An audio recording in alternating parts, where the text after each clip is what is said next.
ইসরায়েলকে লক্ষ্য করে ক্ষেপণাস্ত্র হামলা চালিয়েছে ইরান। হামলার পর ইসরায়েল জুড়ে সাইরেন বাজতে থাকে এবং দেশটির নাগরিকেরা নিরাপদ আশ্রয়ের সন্ধানে ছোটেন। ইসরায়েলের রাষ্ট্রীয় টেলিভিশনে সরাসরি সম্প্রচারকালে রিপোর্টারদের মাটিতে শুয়ে পড়তে দেখা যায়।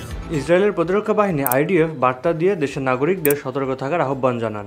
একই সঙ্গে স্থানীয় সেনা কমান্ডের নির্দেশনা অনুসরণ করতে বলা হয়। সাইরেন শুনলে আপনাকে অবশ্যই একটি সুরক্ষিত এলাকায় যেতে হবে এবং পরবর্তী নির্দেশনা না দেওয়া পর্যন্ত সেখানে থাকতে হবে বলা হয় বার্তায়।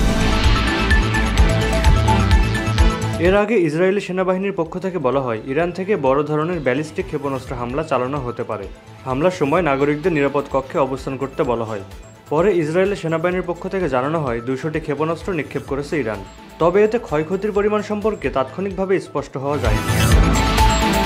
শাহাদুল ইসলাম স্বাধীন, স্কাই চ্যানেল।